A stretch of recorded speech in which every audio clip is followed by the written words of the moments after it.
The Wolfless Omega was abandoned, bleeding in the snow, until the Alpha King found and saved her.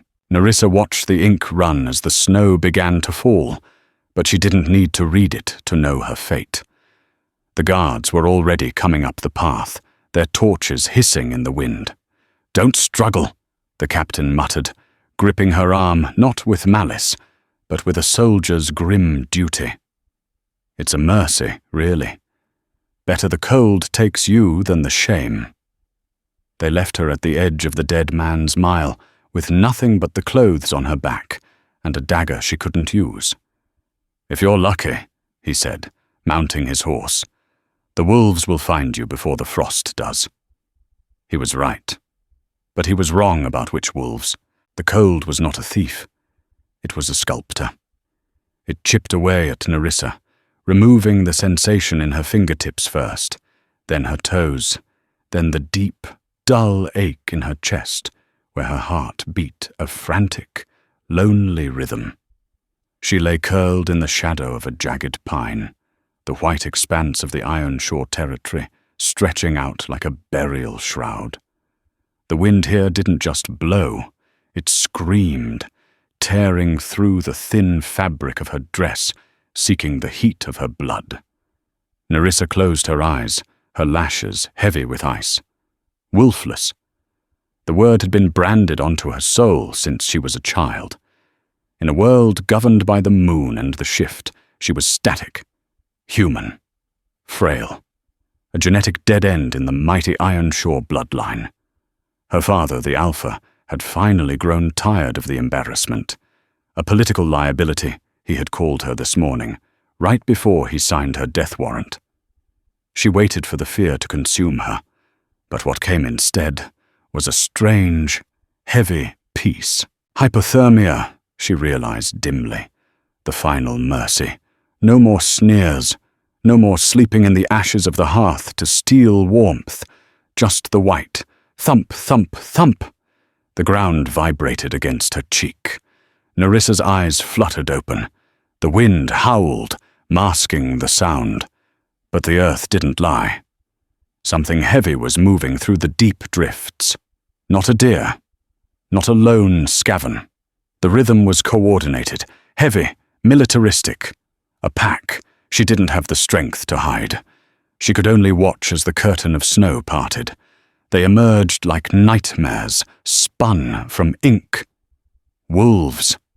Massive, armored in muscle and thick winter coats, their eyes glowing with predatory intelligence. Leading them was a beast of impossible size, a creature of midnight black, so dark he seemed to drink the light around him. He moved with a terrifying fluidity, his paws tearing up the frozen earth with the force of a landslide. He wasn't slowing down. He was thundering toward her. Nerissa realized with a jolt that she was lying directly in their warpath. She tried to scramble back, but her limbs were wood.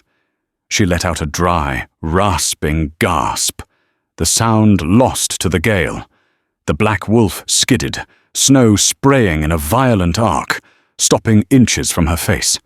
Hot breath, smelling of iron, pine and raw power, washed over her. The beast snarled, a sound that vibrated in her very bones.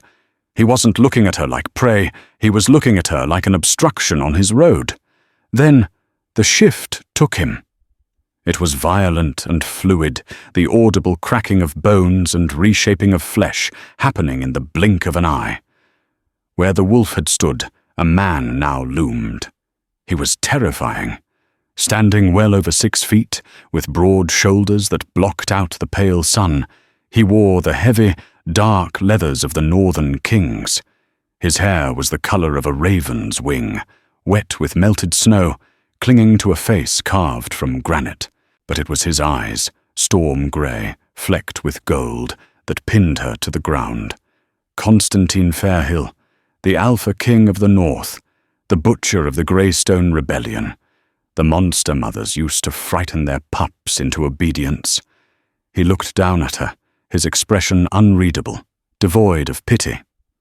"What is this?" His voice was a low rumble, dangerous and deep. Ironshore refuse? One of his lieutenants, a scarred man named Harrison Moorvale, shifted and approached. He was naked, unbothered by the gale, his body steaming in the cold air. It's a female, my king. Smells of nothing. No scent. No wolf. Wolfless, Constantine said, the word tasting like ash. He crouched, his large hand gripping her chin, forcing her head up. His skin was scorching hot against her frozen flesh, a shock that made her gasp. Nerissa tried to pull away, but she was paralyzed. She stared into the eyes of the man who was rumored to kill Omegas for sport. Please, she whispered, the word barely a ghost of sound. Constantine tilted his head. He studied her face, the pale lashes, the blue lips, the defiance that flickered dimly in her eyes despite her weakness. He didn't smell fear on her. He didn't smell anything on her. To his heightened senses, she was a void in the landscape, a blank spot on the map. Leave her, Harrison suggested, turning back to his clothes bundle tied to a saddlebag. She's already dead. Waste of resources. The snow will finish it in 10 minutes. Constantine's thumb brushed the hollow of her cheek. It was a rough, possessive gesture. Since when do we let Ironshore litter on my borders? He stood up, towering over her. Harrison, give me your cloak. My king! Harrison blinked, confused. The cloak! Now! Constantine snatched the heavy fur from his second-in-command and dropped it over Nerissa. It was heavy, smelling of musk, cedar, and aggression, and the warmth of it shocked her system so violently she cried out. Up! Constantine commanded. She couldn't move. Her legs were frozen blocks of ice. He made a noise of impatience, bent down, and scooped her up into his arms as if she weighed no more than a dry branch. He held her high against his chest, her frozen head lolling against his shoulder. He radiated heat like a furnace, and instinctually she burrowed into him, seeking life. We ride for the citadel, Constantine roared to his pack. What do we do with the girl? Harrison asked, eyeing the bundle in the king's arms with distaste. She will slow us down. Constantine looked down at her. Nerissa's eyes were rolling back, the darkness finally claiming her. We keep her, Constantine said, his voice grim. I want to know why a woman with no scent is still breathing. Pain was the first sign of life. It started in her extremities, a burning, prickling fire as the blood forced its way back into shrunken veins. It felt as though 1,000 needles were being driven into her fingers and toes. Nerissa groaned, thrashing against the softness that engulfed her. Easy, child. Easy. The pain means you are keeping your fingers. The voice was cool, feminine, and commanding. Hands pressed her shoulders down. Nerissa gasped, her eyes flying open. She was staring at a ceiling of vaulted stone, illuminated by the flicker of a dozen iron chandeliers. She was in a bed, a massive 4-poster monstrosity draped in velvet the color of dried blood. The room smelled of lavender and antiseptic herbs. Where? Her throat felt like she had swallowed glass. The Fair Hill Citadel, the woman answered. She leaned into the light. She was older, with silver streaks in her dark hair and eyes that held the sharp intelligence of a scholar. I am Elowen Greystone, the king's healer. Greystone, the name of the fallen pack, the survivors who served the king. Am I a prisoner? Nerissa asked, gripping the sheets. Her instincts screamed at her to run, though her body refused to obey. That depends on the king's mood, Elowen said dryly. She applied a stinging poultice to Nerissa's frost-bitten fingers. You are certainly a puzzle. You have no wolf spirit. By all laws of our kind, the cold should have stopped your heart hours before Constantine found you. Your survival is statistically improbable. Constantine, Nerissa breathed. The memory of the black wolf and the storm-grey eyes returned. "He saved me." "He collected you," Elowen corrected gently, wrapping a bandage. "Do not mistake the king's curiosity for kindness. Kindness is a luxury Constantine Fairhill cannot afford. He is a man constantly at war." The heavy oak doors groaned open. The atmosphere in the room shifted instantly. The air grew heavier, charged with static electricity, the oppressive weight of an Alpha Prime's aura. It was like the pressure drop before a thunderstorm. Constantine strode in. He had bathed and changed into a tunic of black wool and silver embroidery, but the civilization of his clothes did nothing to hide the predator underneath. He moved with a prowling grace, his gaze locking onto Nerissa instantly. Elowen bowed her head, stepping back. "She is awake, my king, but weak." Constantine ignored her. He walked to the side of the bed, his presence so overwhelming that Nerissa felt the air leave her lungs. He didn't sit. He stood, looking down at her like a general inspecting a captured weapon. "What is your name?" he demanded. "Nerissa," she managed. "Nerissa of Ironshaw." "Nerissa of Nowhere," she corrected, a spark of bitterness cutting through her fear. "They threw me away. I have no pack name anymore." Constantina's eyes narrowed. He leaned down, placing a hand on the bedpost near her head, boxing her in. "Ironshaw breeds warriors. They cull the weak. Yet you survived the dead man's mile for 6 hours. A wolfless runt." "Maybe I'm hard to kill," she whispered. Constantine laughed, a low, dark sound that lacked humor. "Everything is easy to kill, Nerissa. The question is whether it is worth keeping alive." He reached out, his fingers hovering over her neck. Nerissa flinched, expecting pain. Instead, he touched the pulse point at her throat. His fingers were calloused, his touch clinical, yet burning. He frowned. Silence. "What?" "Your blood," Constantine murmured, leaning closer, his nose flaring slightly as he inhaled. "Usually, even the wolfless have a scent. Fear, sweat, sickness. You smell like snow, like blank parchment, like a ghost." He pulled back, his expression guarded. "It is unsettling. Wolves navigate by scent, Nerissa. You are invisible to half my senses." "I can leave," Nerissa said, though the thought of the snow made her shudder. "You will not," Constantine commanded, the alpha tone slipping into his voice. It slammed into the room, a physical weight meant to force submission. Elowen flinched in the corner, lowering her gaze. Nerissa blinked. She felt the pressure, the intent of the command, but it didn't force her head down. It didn't buckle her knees. It just washed over her, like water off a duck's back. Constantine went rigid. He stared at her, shock cracking his stoic mask for a fraction of a second. He had used the voice, the command that brought generals to their knees. And she was looking at him, wide-eyed and confused, but entirely upright. "Interesting," he whispered, a dangerous light igniting in his eyes. "What did I do?" Nerissa asked, panic rising. "Did I offend you?" Constantine straightened, his face closing off again. "You just became the most valuable thing in this castle, Nerissa of Nowhere. Rest. You dine with me tonight." "Tonight? I can't walk. My feet."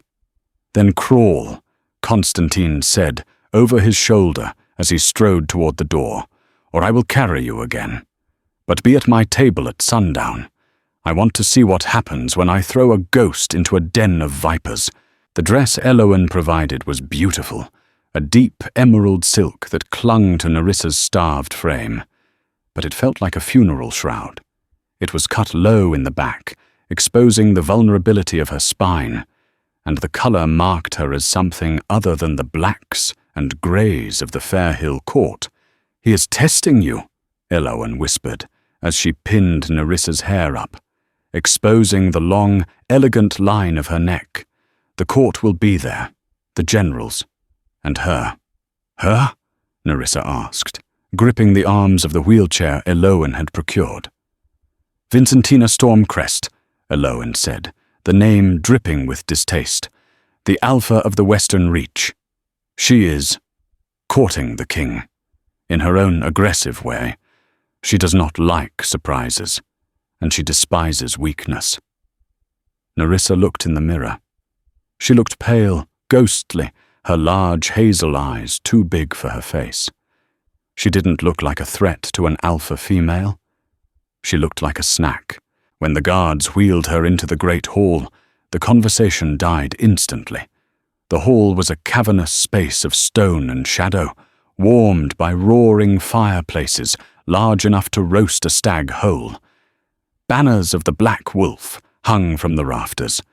A long table dominated the room, seated with the most terrifying collection of warriors Nerissa had ever seen.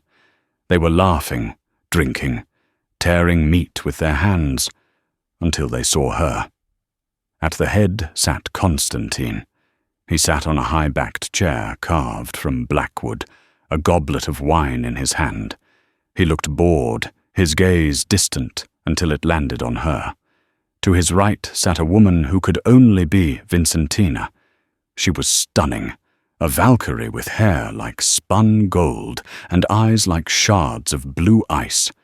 She wore armor to dinner, a polished breastplate over a velvet gown, signaling that she was a warrior first, a woman second. "So this is the stray," Vincentina drawled, her voice carrying easily across the silence. She didn't look at Nerissa. She looked at Constantine. "You have a strange taste in pets, Constantine." "She is a guest, Vincentina," Constantine said calmly. "Bring her here." The guards wheeled Nerissa to the spot directly to Constantine's left, the place of honor. A ripple of shock went through the room. That seat was usually reserved for allied alphas or high-ranking generals. Vincentina's grip on her goblet tightened, the metal groaning under the pressure. "You insult me, King. You place a cripple, a wolfless defect, at the high table." "I place whom I please where I please," Constantine said, taking a sip of wine. He turned to Nerissa. "Hungry?" Nerissa looked at the spread. Roasted meats, root vegetables, dark breads. The smell was overwhelming.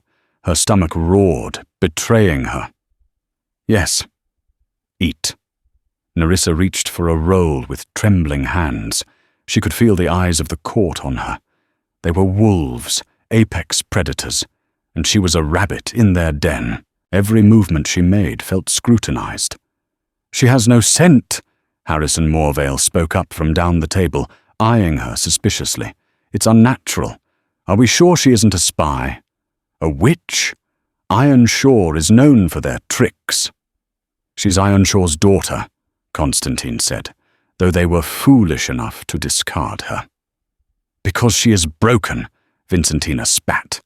She stood up, her movement sudden and violent. "She doesn't belong here. She reeks of weakness. It offends the pack." Constantine didn't move. He didn't even look up from his plate. "Sit down, Vincentina." "No," the female alpha snarled. "I demand to know why you brought this thing into our sanctuary, unless you intend to mate with it." The hall gasped. Forks clattered onto plates. Nerissa froze, the bread turning to ash in her mouth. She looked at Constantine, terrified. Constantine slowly set his goblet down. The sound echoed like a gunshot. He turned his head, his eyes glowing with a faint, amber luminescence, the wolf rising to the surface. "Mate with her?" Constantine repeated softly. "Perhaps." Nerissa whipped her head toward him, shock coursing through her. He was lying. He had to be. He was using her to bait Vincentina. But his eyes, they held a heat that wasn't political. Vincentina snarled, her lips pulling back to reveal elongated canines. "She is a null. She cannot bear strong pups. She cannot run the hunt. She is useless." "She survived the storm," Constantine said, his voice dropping to a terrifying register. "And she sits beside me. That makes her under my protection. Strike at her, and you strike at me." Vincentina trembled with rage, her alpha aura flaring out in a wave of suffocating heat. It hit the table, making the weaker wolves flinch and bow their heads. It crashed into Nerissa, and did nothing. Nerissa continued to butter her bread, her hand shaking only slightly from nerves, not from the alpha pressure. She felt the wind of Vincentina's rage, but not the psychic weight of it. Vincentina stared. She pushed harder, projecting a command. "Submit." Nerissa looked up, meeting Vincentina's furious gaze. "Are you finished?" Nerissa asked quietly. "I'm trying to eat, and you're shouting." The silence that followed was absolute. Harrison's jaw dropped. Elowen covered a smile with her hand. Constantine threw his head back and laughed, a rich, genuine sound that startled the court more than the defiance. He looked at Nerissa with a dark, appreciative hunger that had nothing to do with food. "You see, Vincentina?" Constantine grinned, his teeth sharp. "Unpredictable. I like unpredictable." Vincentina sat down slowly, her face pale with humiliation and a dawning realization. This girl wasn't just wolfless. She was immune, and in a world where power was dictated by the ability to command, Nerissa was a weapon that could walk through walls. Constantine leaned toward Nerissa, his shoulder brushing hers, a calculated intimacy.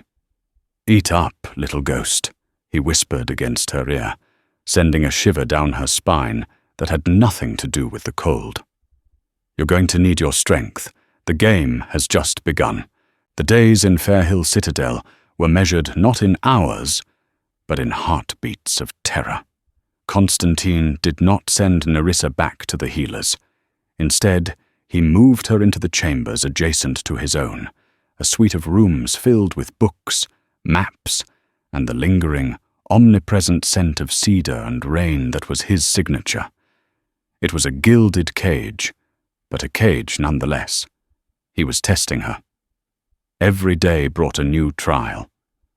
On the fourth morning, he dragged her to the training rinks, a circle of packed earth, surrounded by high stone walls where the elite guard, the Varangian, honed their violence.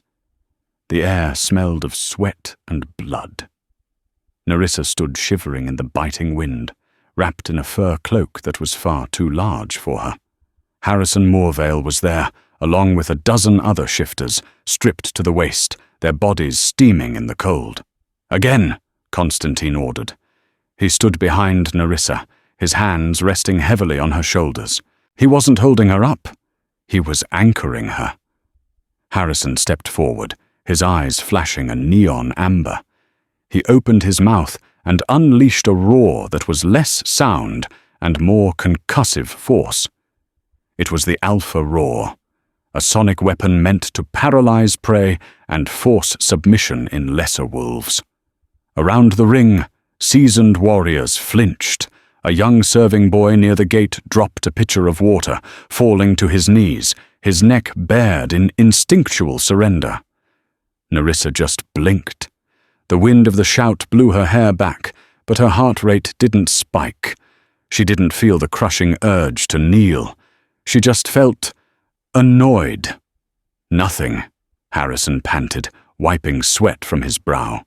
"It's like shouting at a stone, my king. She's empty." Constantine's grip on her shoulders tightened. Not empty. Impervious. He spun her around, his movement so fast she gasped. He was looming over her, his face inches from hers, the intensity of his gaze burning worse than the frost. "Do you know what you are, Nerissa?" he whispered. "I am Wolfless." She recited the curse she had known since birth. "I am a mistake." "No," Constantine corrected, his thumb tracing the line of her jaw, a touch that was confusingly tender for such a violent man. "You are a null, a ghost in the machine. The wolves rely on scent, on the psychic weight of dominance. But you simply do not exist to them until you are seen." He stepped back, gesturing to the ring. "Turn around." In the center of the ring, a cage was being wheeled out. Inside, a feral wolf, a rogue captured from the borderlands, threw itself against the iron bars, foam dripping from its jaws. It was insane with hunger and rage. "Constantine," Nerissa whispered, real fear finally spiking in her chest. "What are you doing?" "Testing the theory," he said coldly. "Walk to the center of the ring." "It will kill me." "It might," he agreed. "But if I am right, it won't even know you are there." He shoved her forward, not hard, but with enough force to send her stumbling into the circle. The gate slammed shut behind her. Nerissa stood alone on the packed earth. The cage door creaked open. The rogue wolf burst out, a blur of grey fur and snapping teeth. It skidded to a halt, sniffing the air frantically, eyes darting around the perimeter. It growled at Harrison. It snapped at the guards on the wall. It looked right through Nerissa. She stood 20 feet away, frozen, her breath caught in her throat. The beast was hunting, its nose twitching, searching for the scent of prey. But Nerissa had no scent. To the wolf, she was just part of the background, a tree, a rock, a patch of snow. She took a trembling step backward. Her boot crunched on gravel. The wolf's ears swiveled. It turned its head, yellow eyes narrowing. It had heard her, but it couldn't smell her, and the cognitive dissonance seemed to confuse it. It snarled, stepping closer, uncertain. "Don't run!" Constantine's voice came from the wall, calm and steady. "If you run, you trigger the chase instinct. Stand your ground." The wolf lunged, not a kill strike, but a testing snap. Nerissa didn't think. She couldn't outrun a wolf. She couldn't outfight it. So she did the only thing she had ever learned to do in the house of her father. She became small. She stayed utterly still, holding her breath, closing her eyes, and willing herself to disappear. The wolf's hot breath washed over her face. She felt its whiskers brush her cheek. It sniffed her neck, a wet, invasive snuffling. Then it sneezed. It huffed in irritation, turned around, and trotted away to mark the corner of the arena. Nerissa let out a sob of relief, her knees buckling. Before she hit the ground, Constantine was there. He had vaulted the wall, landing silently. He caught her, pulling her against his hard chest. "You see?" he murmured into her hair, his voice vibrating with a dark triumph. "You aren't prey, Nerissa. You're the ultimate predator, the one they never see coming." He lifted her chin, forcing her to look at him. The adrenaline was fading, leaving her trembling, but his proximity lit a different kind of fire in her blood. "Why does it matter?" she asked, her voice shaking.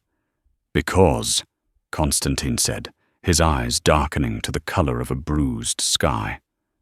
"I have many enemies, little ghost, and you are the only knife they won't be able to smell." The respite lasted 2 weeks. In that time, Nerissa's frostbite healed, leaving only faint silver scars on her fingertips. Her ribs filled out, the hollows of her cheeks softening thanks to Elowin's rich stews, and the incessant feasts Constantine insisted she attend. She was becoming a fixture at court, the silent lady, they called her, the Alpha King's shadow. But the past was not done with her. It arrived on a Tuesday, under a banner of truce that fooled no one. A delegation from Iron Shore. Nerissa was in the library, reading a history of the first shift, when the horns blew. She went to the window and froze. Riding through the gates, clad in white furs and arrogance, was a figure she knew better than her own reflection. Ariel Ironshaw, her half-sister. Panic, cold and sharp, seized her. She turned to flee, to hide in the labyrinth of the citadel, but the door opened. "The king requests your presence in the throne room," a guard said.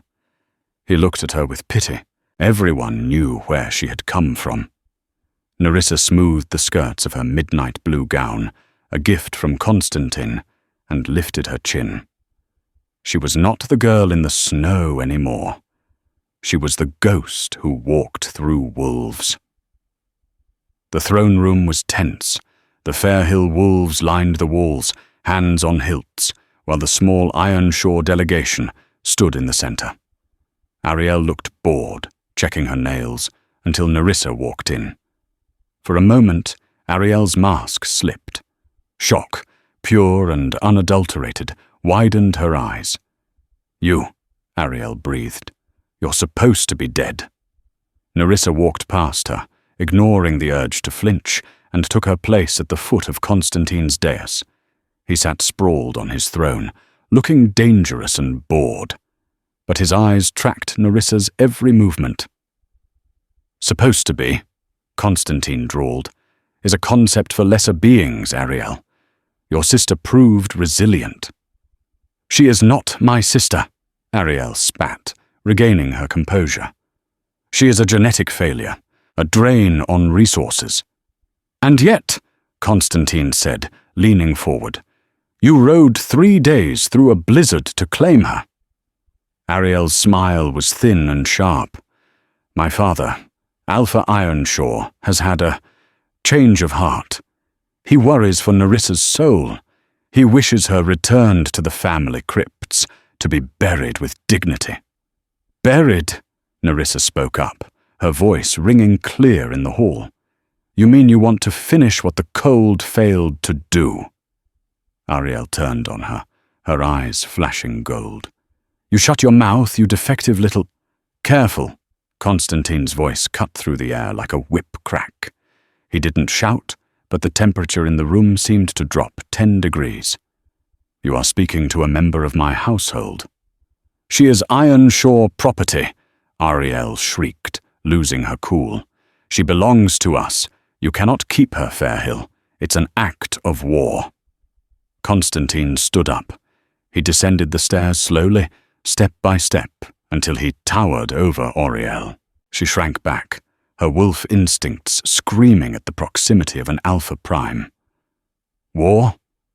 Constantine chuckled softly. "Ariel, I destroyed the Greystone Rebellion before breakfast on a Tuesday. Do not threaten me with your father's whelping ground." He moved to stand beside Nerissa, placing a heavy hand on the small of her back. It was possessive, territorial, a declaration. "She is not property," Constantine said, his voice low and intimate, directed only at Ariel. "She is mine, and if your father wants her back, tell him to come and take her. I will pave the road to my castle with his teeth." Ariel paled. She looked from Constantine to Nerissa, seeing the hand on her back, the way the king shielded her body with his own. "You're mating her?" Ariel whispered, revulsion and disbelief warring in her tone. You're mating a null." "Get out," Constantine said softly. Ariel scrambled back, signaling her guards. But before she fled, she cast one last look at Nerissa, a look of pure, unadulterated hatred. "This isn't over, ghost," she hissed. "The moon judges all." When the doors slammed shut, the adrenaline left Nerissa's legs. She swayed, and Constantine caught her instantly, swinging her up into his arms. "Why?" she whispered, clinging to his tunic. "Why did you do that? You just started a war." Constantine looked down at her, his expression fierce. "Let them come. It's been a boring winter." He carried her out of the hall, ignoring the whispers of his court. But Nerissa saw the look in his eyes. It wasn't just boredom. It was rage. He was angry for her, and that terrified her more than the Ironshaw army ever could. The tension in the castle after Ariel's departure was suffocating. Vincentina Stormcrest was pacing the corridors like a caged tigress, furious that Constantine had risked political stability for the stray. To diffuse the mood, or perhaps to provoke it, Constantine announced a solstice hunt. It was a tradition, a night run through the moonlit forest to cull the stag population before the deep freeze. Nerissa was not meant to go. She was human, slow, fragile. But Constantine insisted. "You will ride with me," he said, strapping a dagger to her thigh himself. "I want you close." "I'll slow you down," she argued. "Then I will move slower." They rode out at dusk, the snow glowing blue under the rising moon. The forest was alive with the sounds of the pack, howls, yips, the thrum of paws on frozen earth. Nerissa rode in front of Constantine on his massive warhorse, enclosed in the circle of his arms. It was intoxicating, the heat of him, the scent of pine and power, the way his chest rumbled against her back when he gave orders. For a moment, she allowed herself to imagine a world where she wasn't a defect, but a queen. But fantasies in the north were dangerous. They were deep in the woods, separated from the main pack when the silence fell. It wasn't the natural silence of the forest. It was the heavy, artificial silence of an ambush. Constantine reined the horse in, his body going rigid. "Hush! What is it?" "We are not alone." An arrow hissed through the air, striking the tree next to Nerissa's head with a dull thwack. Constantine roared, flinging a protective barrier of air around them, an alpha ability. But a second arrow struck the horse's flank. The beast reared, screaming, and threw them into the snow. Nerissa hit the ground hard, rolling to absorb the impact. She scrambled up, dagger in hand, searching the darkness. 3 figures emerged from the shadows. They weren't Ironshaw wolves. They were clad in black, their faces masked. Mercenaries. Constantine was on his feet instantly, shifting. The black wolf erupted from his skin, a whirlwind of claws and teeth. He tore into the first attacker, ripping his throat out in a spray of hot crimson. But the other 2 were smart. They had silver-tipped spears. One lunged for the wolf, driving the spear into Constantine's shoulder. The wolf howled, a sound of pain that shattered Nerissa's heart. He snapped the spear shaft with his jaws, but the silver was burning him, weakening him. The third assassin turned toward Nerissa. He raised a crossbow, but he hesitated.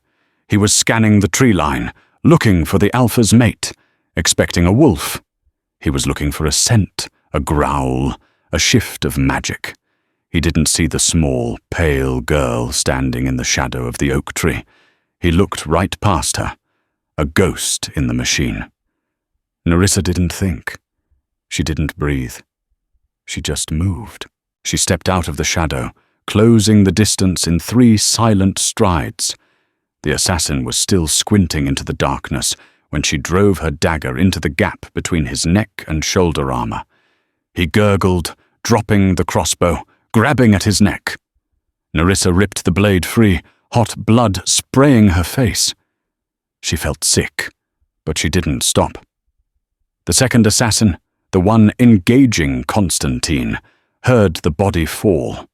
He turned, distracted for a fraction of a second. That was all Constantine needed. The black wolf lunged, jaws closing around the man's head. There was a sickening crunch, and then silence.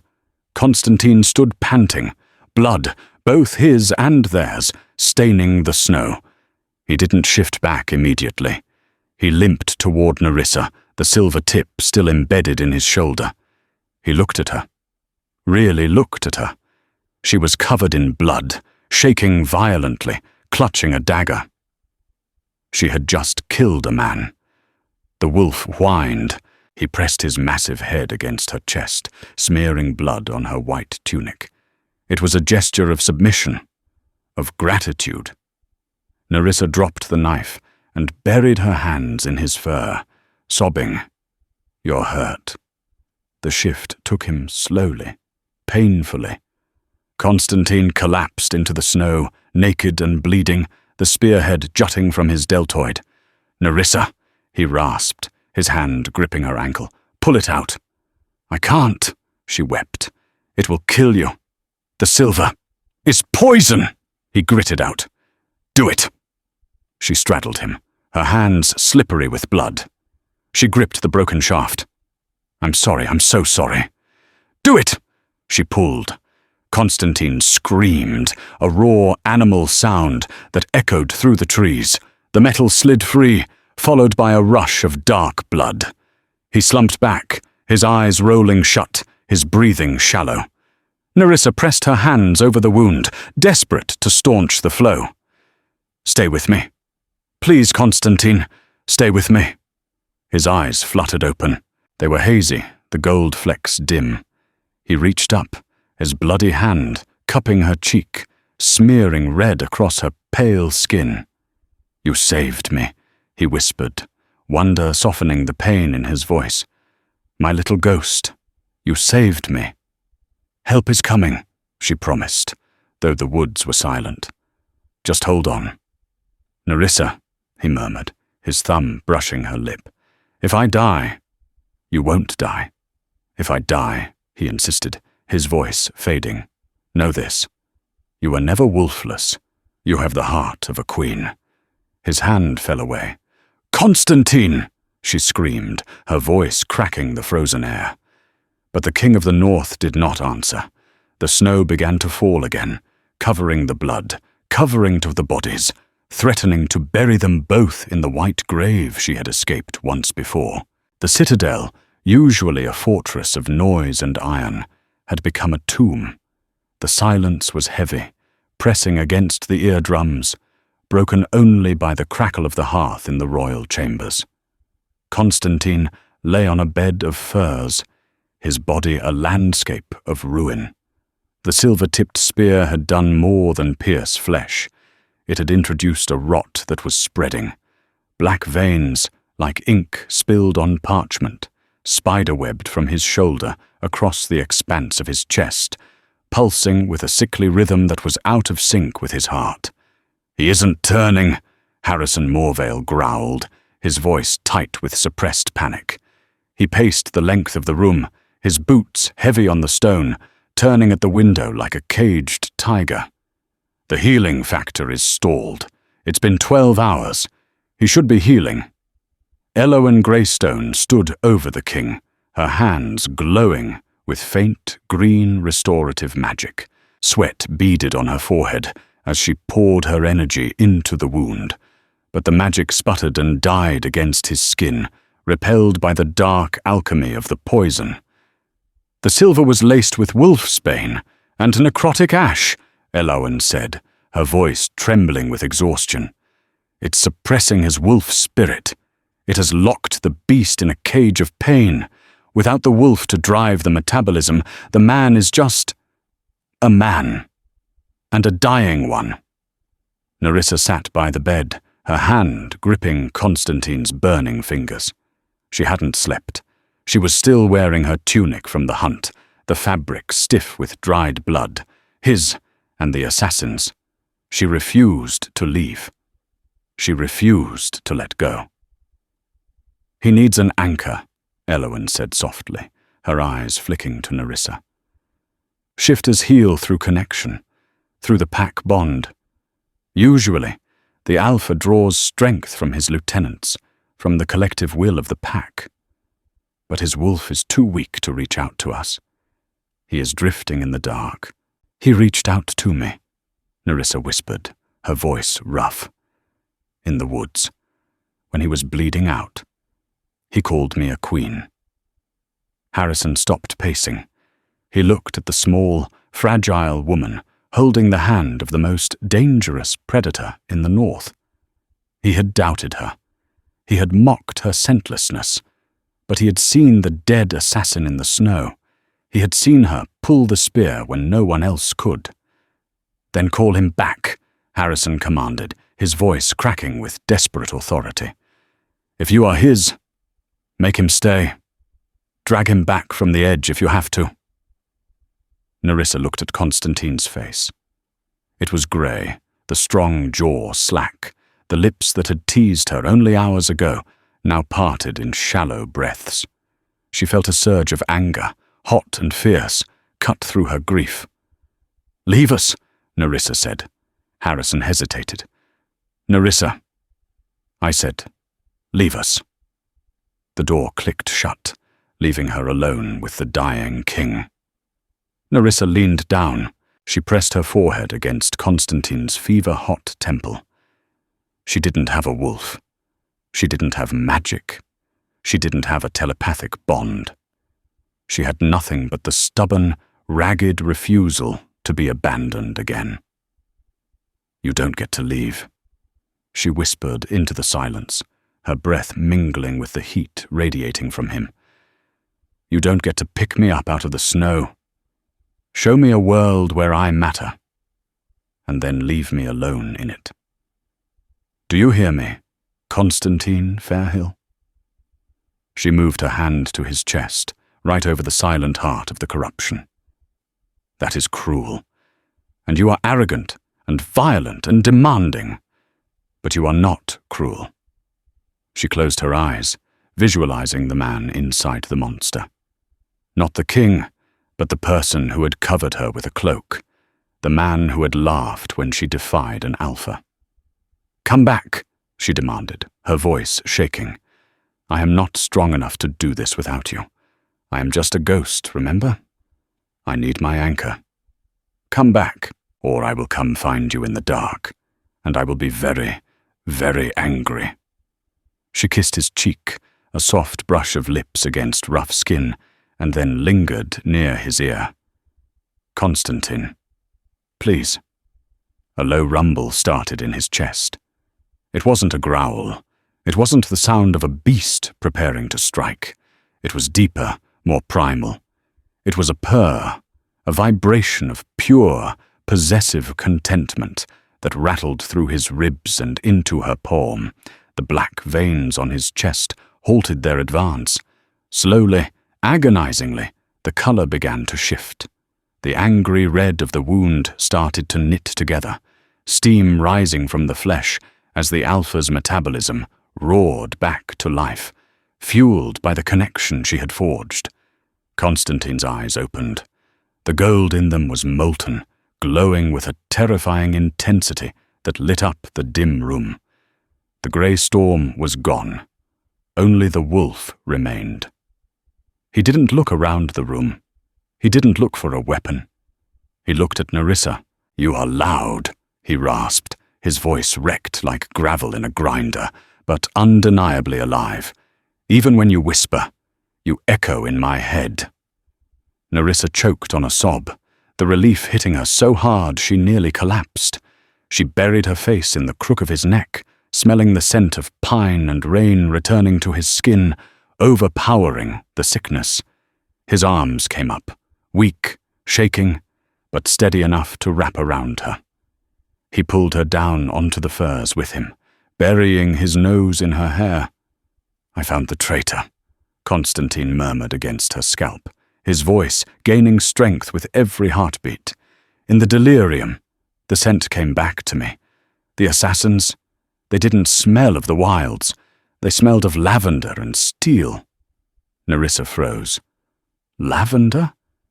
"Vincentina," Constantine growled, the name vibrating against her chest. "She didn't want a mate. She wanted a crown, and she knew I would never give it to her." He tried to sit up, wincing, his eyes hardening into flint. "Lock down the castle, Nerissa. Tell Harrison to seal the gates. The hunt isn't over." The betrayal was not a simple assassination attempt. It was a decapitation strike followed by a coup.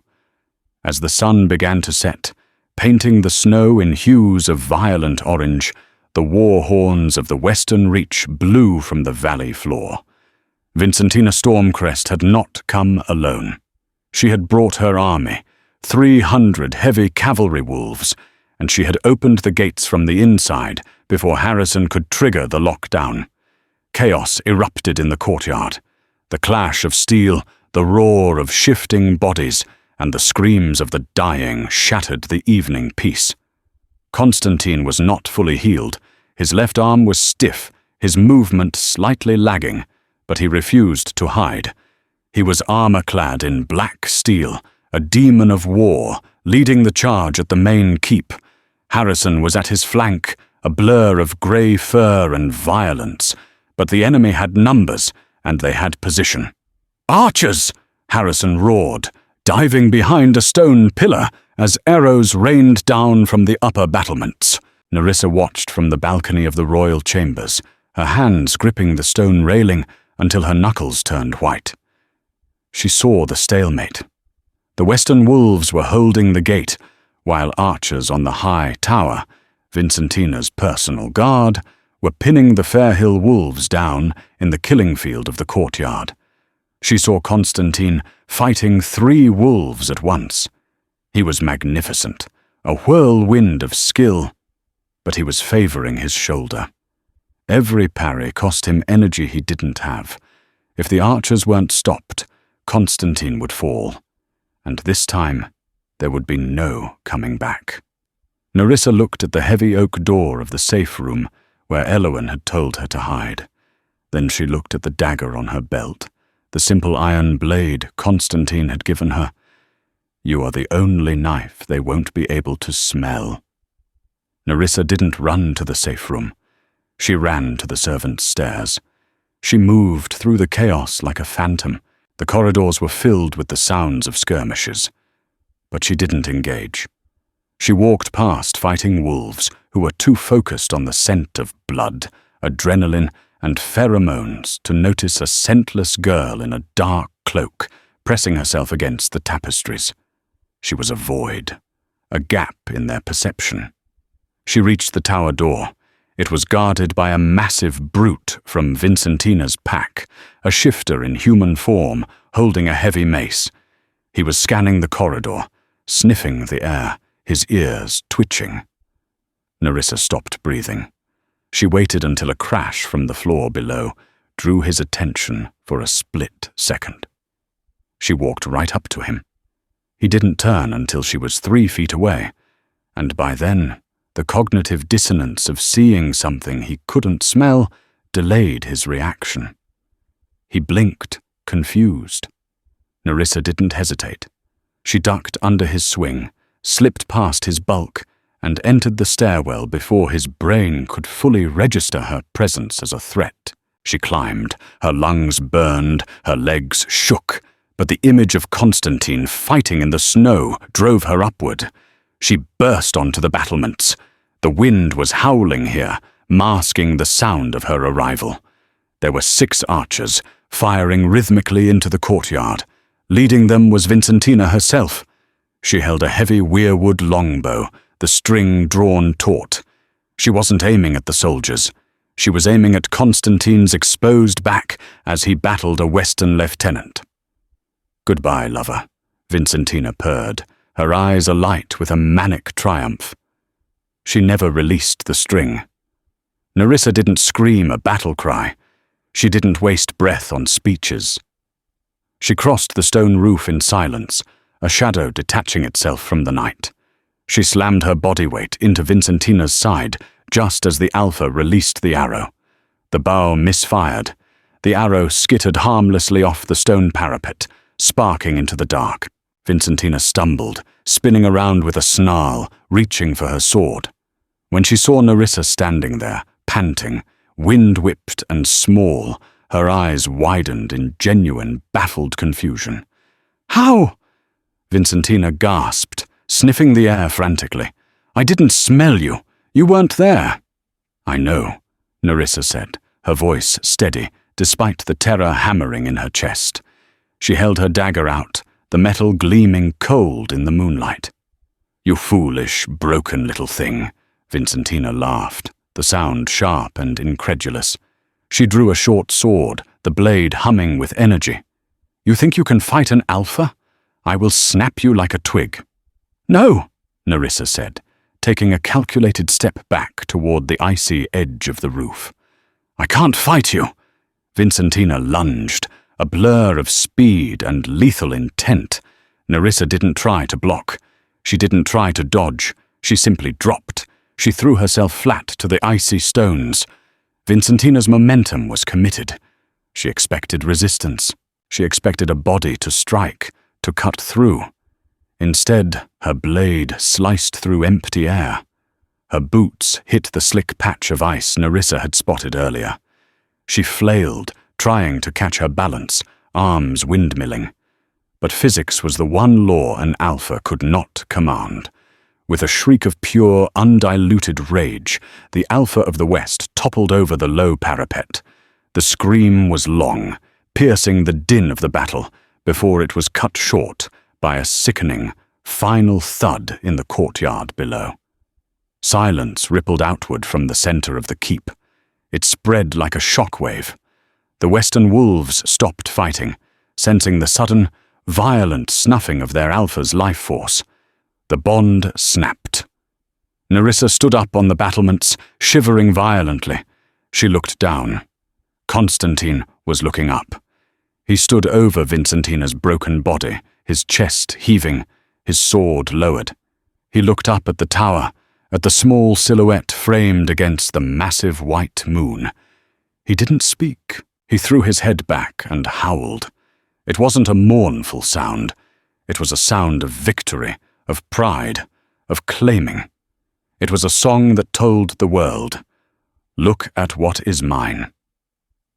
And one by one, the Fair Hill wolves joined him, their voices rising in a chorus that shook the mountains, howling for the silent lady who had toppled a giant. The aftermath was not a celebration. It was a coronation carved from the bones of victory. The Ironshore delegation, led by Ariel, had been waiting at the border, vultures circling, ready to scavenge the remains of the Fair Hill pack once Vincentina had done the dirty work. Instead, they were met by a united front. When the news reached them that Vincentina was dead, killed not by the king, but by the wolfless runt, Ariel turned her horse around and fled back to the safety of her father's walls. The psychological blow was greater than any military defeat. The ghost had teeth. In the great hall of Fairhill, the mood was solemn but electric. The tables had been cleared, the wounded tended to. Nerissa stood before the dais. She had tried to retreat to the shadows, to the safety of anonymity, but Constantine wouldn't allow it. "Come here," he commanded, sitting on the blackwood throne. He looked tired, his bandage stark white against his black tunic, but his power was undimmed. Nerissa approached. She was bruised, exhausted, her hair wind-tangled. She felt small in the vast hall. Constantine stood. The movement silenced the room. He descended the stairs, step by heavy step, until he stood directly in front of her. He didn't care about the blood on his boots or the hundreds of eyes watching them. "They call you Wolfless," Constantine said, his voice carrying to the rafters, bouncing off the stone shields of his ancestors. "They called you broken, weak, a mistake of nature." He reached out and took her face in his hands, his thumbs brushing away a smudge of dirt on her cheek. "But a wolf relies on the pack," he continued softly, intimate despite the audience. "A wolf relies on instinct, on muscle, on the moon. You rely only on yourself. You walked through fire and ice with no armor but your own will. You faced an alpha on a rooftop with nothing but a knife and your courage." He turned to the court. "Harrison." The beta stepped forward, carrying a velvet cushion. On it sat a circlet of dark iron and frost glass, the crown of the winter consort. It had not been worn in 100 years. "No," Nerissa whispered, panic fluttering in her chest like a trapped bird. "Constantine, I can't. I'm not one of you. I can't shift. I can't lead a hunt." "Exactly," Constantine said, a small, fierce smile curving his lips. He took the crown. "We have enough claws in this room. We have enough rage. You are something better. You are the balance. You are the silence that quiets the storm." He placed the crown on her head. It was heavy, cold, and felt strangely right, as if the iron recognized the steel in her spine. "I, Constantine Fairhill, King of the North, claim you," he vowed, his eyes burning into hers, searing the promise into her soul. "Not as a pet, not as a ward, but as my queen, my equal, my ghost." He kissed her then, a searing, possessive kiss that claimed her more thoroughly than any mark or crown ever could. It was a kiss of gratitude, of passion, and of a deep, abiding relief. The court erupted. There were no sneers this time, no whispers of "runt." The wolves slammed their fists on the tables, stomping their feet in a rhythm that shook the floor. They threw their heads back and howled, a deafening salute. They didn't bow to her because of her bloodline. They bowed because she had bled for them. They bowed because she was the only thing in the world that scared the monsters away. Nerissa looked out at the sea of faces, and then up at the man who had found her dying in the snow. The cold was gone. For the first time in her life, she was warm. The legends of the North say that the strongest wolves are those with the loudest roar, the sharpest teeth, the darkest fur. But the history books of Fairhill tell a different story. They tell of the Winter King and his silent queen. Nerissa never shifted. She never grew claws or ran on 4 paws under the full moon. But she redefined power in a land of monsters. She taught a kingdom of predators that while the wolf may rule the wild, it is the human heart, resilient, clever, and fiercely loving, that rules the wolf. She was the girl who was thrown away to die, yet she became the anchor that held the North together. In the end, she wasn't wolfless. She simply carried the heart of the Alpha King in her hands, and that was a magic more powerful than any shift. If you enjoyed this story of survival, betrayal, and a love that defies the odds, please like, share, and subscribe for more tales from the Winter Court. Let me know in the comments. In a world of wolves, would you rather have the strength of a beast or the stealth of a ghost?